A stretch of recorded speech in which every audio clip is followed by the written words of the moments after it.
राहुल, तुम क्यों नहीं समझते? पैसा जिंदगी की जरूरत है। मैं तुमसे शादी करके अपनी जिंदगी बर्बाद नहीं कर सकती। कल मेरी शादी है और मैं इस शादी से बहुत खुश हूँ। तुम सारे सपने भूल जाओ।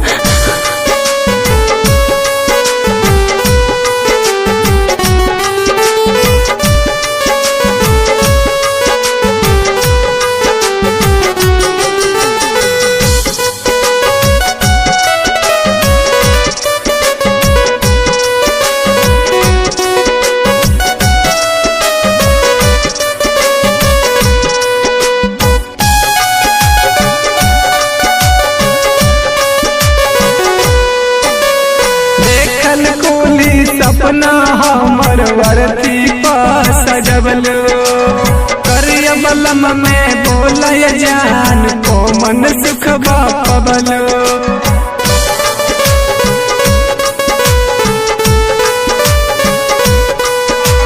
देखल कुली सपना हमर वरती पास सजबल करिया बलम में बोलय जान को मन सुख बापबल।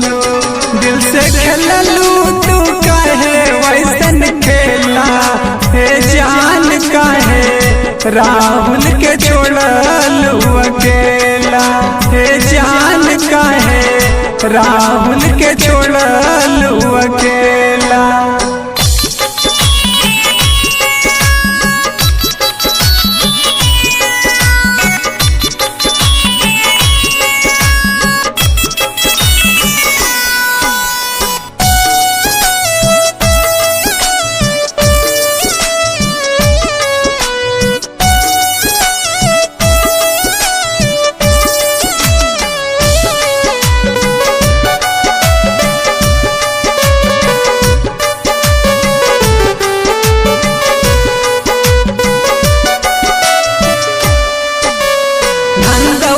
से प्यार रहे एक बेरी हमसे कहतू हमरा लगे आज सब कुछ बात तनिए साजग चाहतू।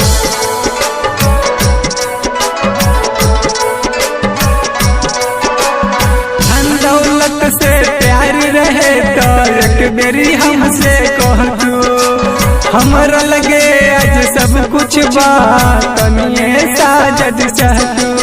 दिल से खेललू तू काहे वैसन खेला ए जान काहे राहुल के छोड़लू अकेला ए जान काहे राहुल के छोड़लू अकेला।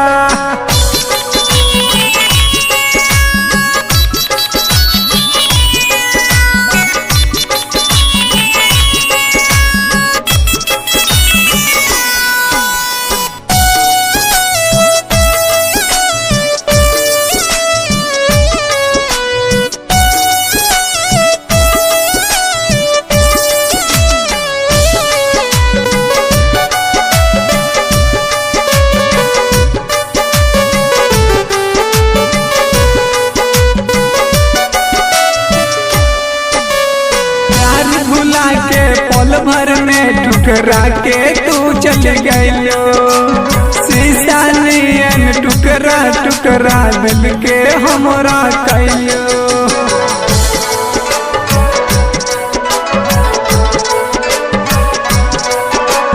प्यार भुला के पल भर में ठुकरा के तू चल गइलो शीशा नियन टुकड़ा टुकड़ा दिल के हमरा कइलो। दिल से खेललू तू काहे वैसन खेला ए जान काहे राहुल के